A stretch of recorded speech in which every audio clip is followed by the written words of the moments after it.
Hello guys, I'm back with another video. I want to keep it rolling. So for this video I wanted to dive into some of the things I underlined from Paulo Coelho's book, The Alchemist. A very famous book, not the first to do this, but it's touched me in, probably a unique way to me because we're all different in how we take things, and I've done a lot of underlining. And I thought it could be fun to just flick through, have a look at some things I underlined, and then obviously everything, if you haven't read the book, it's going to be taken out of the context that it was written in, so maybe it will be less profound, or maybe because of that it will allow you to apply it to a different area of your life than maybe initially intended by the author. So yeah, I thought I'd get into this. It's an amazing book. I've read it once and I started rereading it again the other day.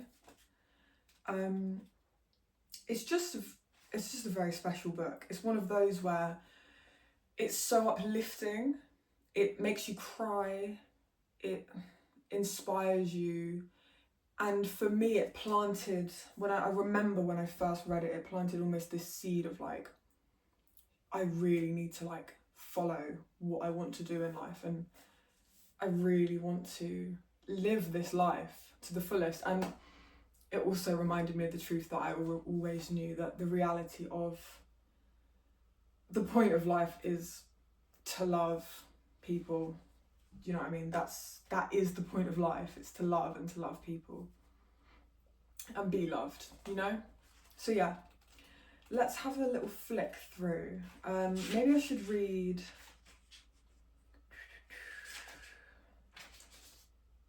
Okay, so at the start of the book there is a foreword by the author, and basically it says how he was trying to get the book published, and he had a contract that was signed, but then no one was buying the books, no one was buying them, and years passed, and then eventually, gradually, the book took off and went crazy. And it's now, at the time of him writing this foreword, it hit the New York Times bestseller list, stayed there for more than 300 weeks. It's been translated into more than 80 different languages at the time of this being written, which apparently was the most translated book by any living author, and is widely considered one of the 10 best books of the 20th century. So I mean, that's a lot of big claims, a lot of big statements, which are incredible. And if that doesn't make you want to read the book, then I don't know what will. But let's get into some of the things that I'm just going to flick through in real time. I haven't planned anything out beforehand. I'm just going to flick through, read out something I've underlined, and then share my thoughts on it. So let's have a look. Oh, I actually really like this. I'm gonna read the prologue out for you guys because I just think it's a really nice story. Okay, so it goes. The alchemist picked up a book that someone in the caravan had bought. Leafing through the pages, he found a story about Narcissus. The alchemist knew the legend of Narcissus, a youth who knelt daily behind a lake to contemplate his own beauty. He was so fascinated by himself that one morning he fell into the lake and drowned. At the spot where he fell, a flower was born, which was called the Narcissus. But this was not how the author of the book ended the story. He said that when Narcissus died, the goddesses of the forest appeared and found the lake, which had been fresh water, transformed into a lake of salty tears. "Why do you weep?" the goddesses asked. "I weep for Narcissus," the lake replied. "Ah, it is no surprise that you weep for Narcissus," they said, "for though we always pursued him in the forest, you alone could contemplate his beauty close at hand." "But was Narcissus beautiful?" the lake asked. "Who better than you to know that?" the goddesses said in wonder. "After all, it was by your banks that he knelt each day to contemplate himself." The lake was silent for some time. Finally it said, "I weep for Narcissus, but I never noticed that Narcissus was beautiful. I weep because each time he knelt beside my banks, I could see in the depths of his eyes my own beauty reflected. What a lovely story the alchemist thought. So I really love that. I feel like even though I get it, I understand it, there's like, sometimes when it comes to understanding things, there's levels of which you understand. And I think it's going to be one of those stories and one of those books that each time I come back to it year after year, I think I will understand it at a deeper level. Which is, oh, it's raining outside. That's nice. Yeah. Yeah. I feel like the way that I perceive that, and I like the way I feel about this, like the last statement that the lake says, I weep for Narcissus, but I never noticed that Narcissus was beautiful. I weep because each time he knelt beside my banks, I could see in the depths of his eyes my own beauty reflected. And I don't know if this is the way the author wanted me to take this, but I was listening to a lecture by Ram Dass a couple of days ago, and he said something that really struck me, and I actually wrote it on my whiteboard down there. And he said, when you are perceiving from your soul, other people look like souls. And that really touches me, because I think for the most part, as much as I can at the moment, I have for a long time been someone who perceives from my soul, with my soul, and I see people and creatures and everything as a soul. And so I feel that's almost intertwined with this, you know, seeing in someone else your own beauty, because we are one. And as the author loves to say in the book, you know, we're painted by one hand. And yeah, that's how I took that, and I thought that was beautiful.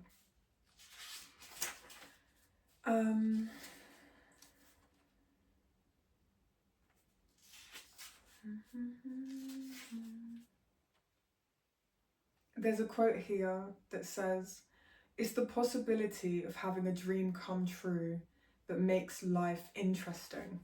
And this is funny because I think a lot of the time we are so focused on achieving the thing, you know, like actually getting there, actually having done the thing, right? And that's so great. It's so great to be working towards something we're passionate about, enjoying getting there. But the funny thing is it's the getting there that is the whole point, you know, the journey of getting there, not the arriving.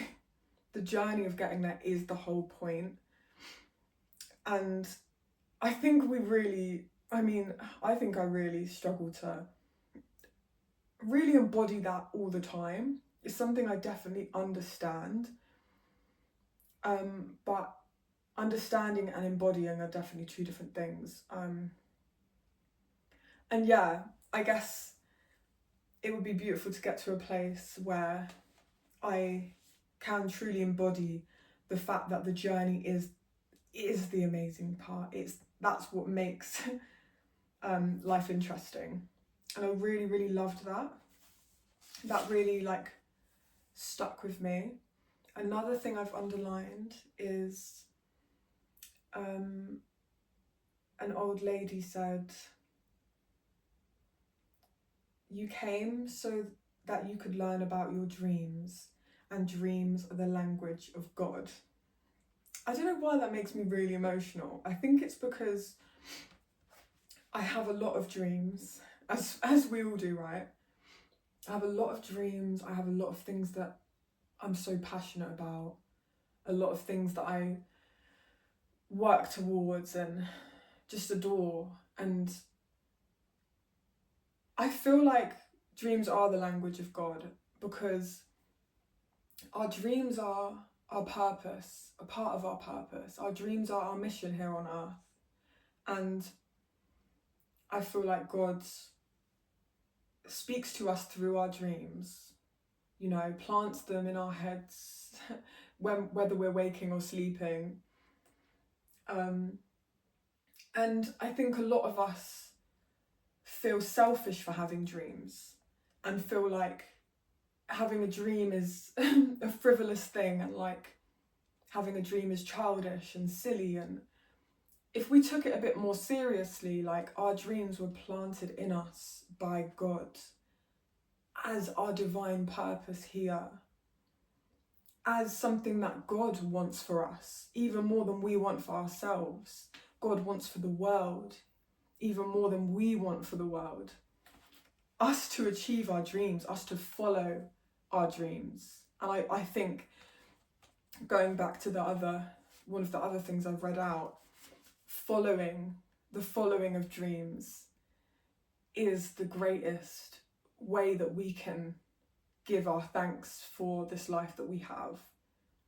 I think that's the most profound way we can celebrate our life. And it makes me emotional because I get my dreams and I find some way to wriggle out of them or wriggle out of chasing them and suppress them, and then wonder why I feel so tired all the time and so sad and so unfulfilled. Because there's one thing to not achieve your dreams, but to not even do anything really to chase them, I think that's a real sad thing. And I don't mean you need to go, if your dream isn't to be a massive superstar, then amazing, then that's not your dream, that's not what you should be chasing. If your dream is to knit cute little outfits for toy mice and sell them, then that's what you should be doing, to spread joy in the world. Whatever your dream is, it doesn't matter if it seems small to someone else. Someone else can't put a size or a level of importance on something that only you understand. Dreams are the language of God. And I think we owe respect to our dreams. We owe it to ourselves to follow these dreams and to really look at them and figure out how to bring them to life while we're still here, in small ways, in big ways. There was this video, an interview of Tyler, the Creator, that I was watching, and I'm probably going to misquote it, but he said something roughly along the lines of, if you can't make the 100% version of something, you know, the way you ideally want it to be, do the 10% version, do the 20% version, bring it into the world. And I've seen something else written recently where it was like, you just need to make it first, make it exist first. You can make it good later. And I just love that. And yeah, I just love that. I think that's wonderful. So that definitely resonated with me. I've got something else I've underlined here. Who was saying this? It's hard because as I'm just reading what I've underlined, it's hard to know who was saying what, but a part of a quote that I've underlined is, it's the simple things in life that are the most extraordinary. I don't know why I'm getting so emotional in this video. Wow. Luteal phase is lutealing. I love that because I think, I mean, I could make a whole video about this in itself, and I probably will, but I think what's so curious about this statement is, like, at first glance it almost seems like one of those things you just say because it's like cute and whimsical and whatever. And I mean, that's a good enough reason to say anything, you know, if it's cute and whimsical. But I feel like there really is something to this that, like, that at first glance you can miss, because it's like, oh yeah, you know, the simple things in life are the most extraordinary. Like, at first glance you could maybe miss what that really means, but I think it's all the things that are so normal that we take for granted, all the things that are so everyday, and the things we really take for granted, like flowing water and the fact we have air in our lungs and the fact that that air sustains all of this, and our brain and our heart that loves, and our brain that thinks and can solve like crimes and cure diseases and all of these wonderful things. These things that we can't really understand. Like, we can learn as much as we can through science, and that's great, and I am an advocate for science, but I'm such an advocate for the things that we can't understand with our human brains, we can't comprehend. And these ordinary, seemingly mundane things carry such a deep wisdom and knowledge that, again, our human brains that haven't been here for a very long time can't even begin to comprehend. And I think that's why they seem ordinary to us, because it's like our brain can't deal with how magnificent it truly is, so it just sees the very surface level of, this is a puddle of water, my lungs are breathing, like, because to really understand what that means, I think, I don't know if we can deal with that. I think that's something that you can only get at a soul level, and that's okay, because I think sometimes if you're meant to know, then you would, and if you were meant to understand, then you would, and maybe when we're meant to understand, we will, whenever that is, whatever that looks like. I really love that. Okay, there's another one here. What's the world's greatest lie? The boy asked, completely surprised. It's this: that at a certain point in our lives, we lose control of what's happening to us, and our lives become controlled by fate. That's the world's greatest lie. I love this because this makes me think of me, but it makes me think of people I know who have dreams and have things they want to do or wanted to do and feel like it's too late for them, and feel like because of decisions they made in the past that now controls their future. And I'm not ignorant to the fact that obviously things we have done previously can have and will have a knock-on effect. That's just cause and effect, right?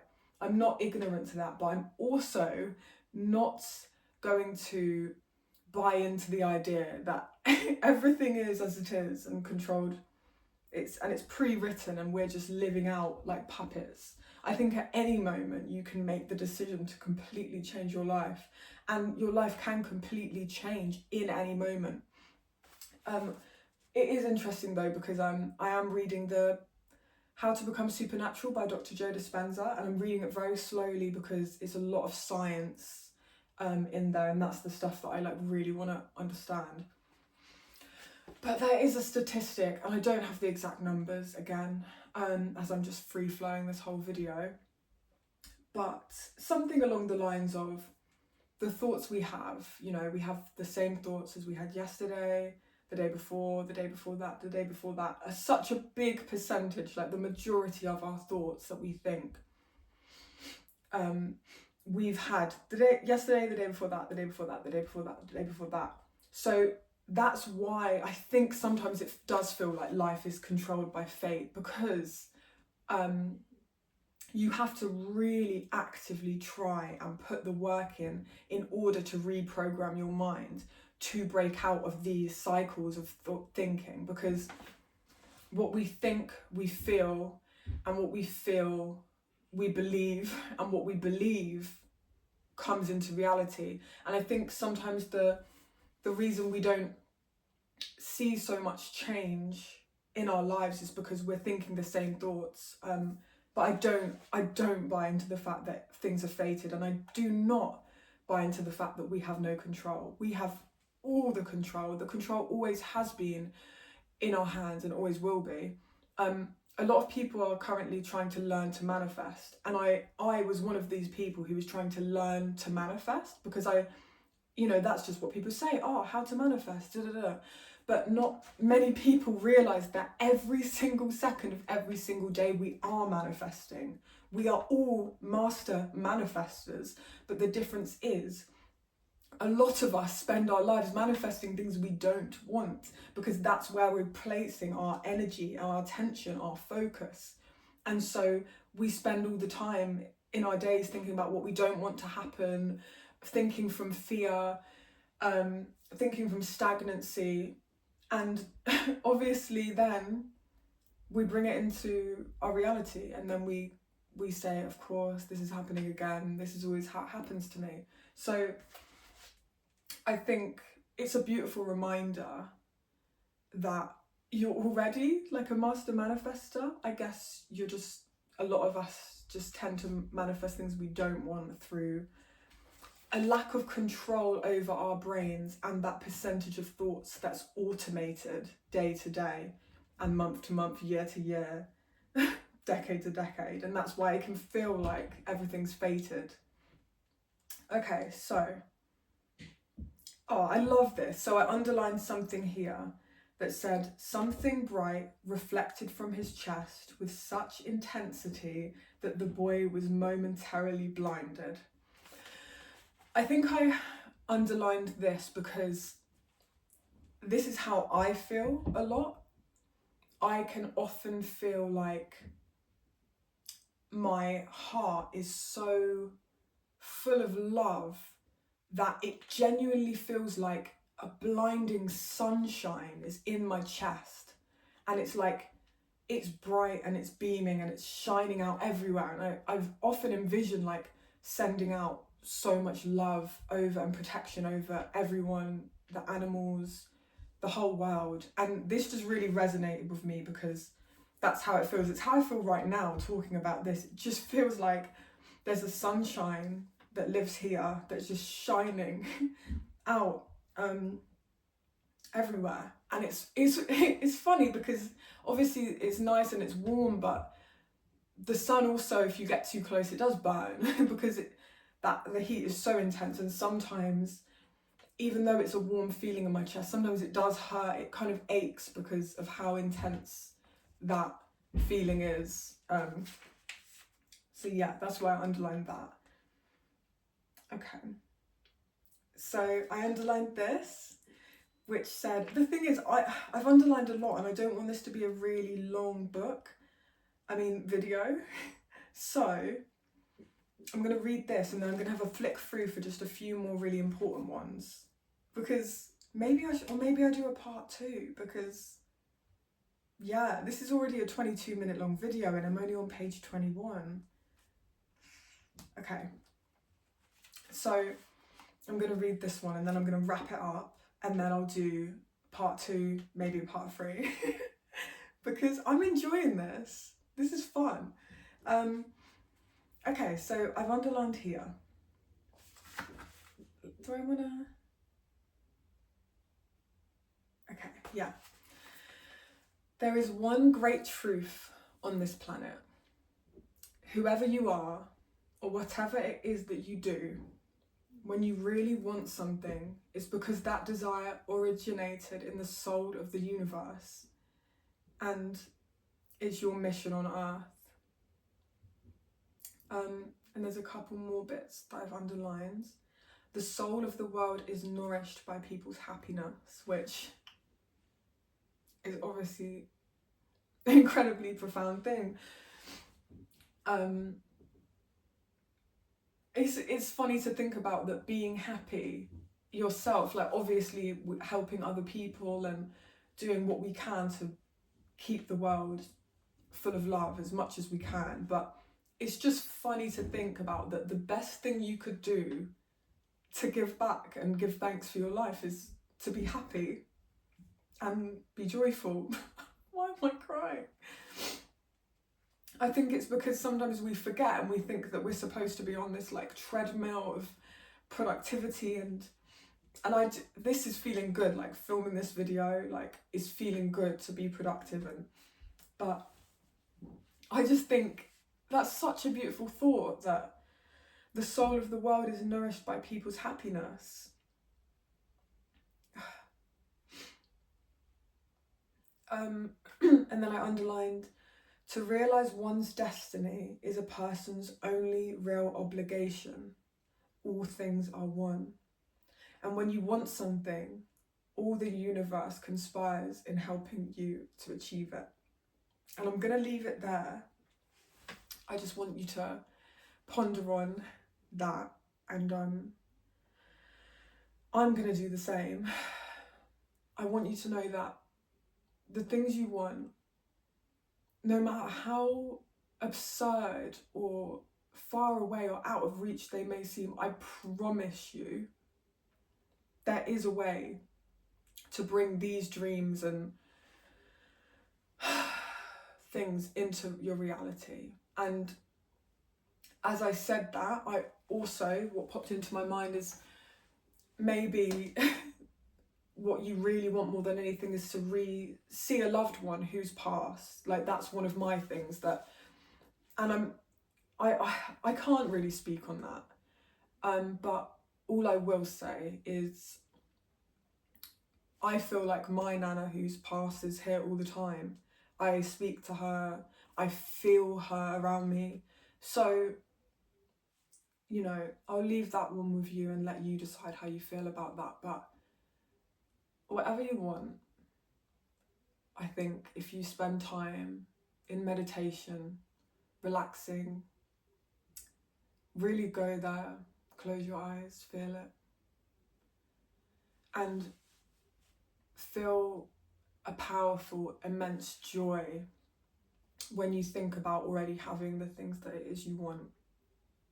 I think if you make this a regular part of your routine, those things will be yours. They already are. See you soon.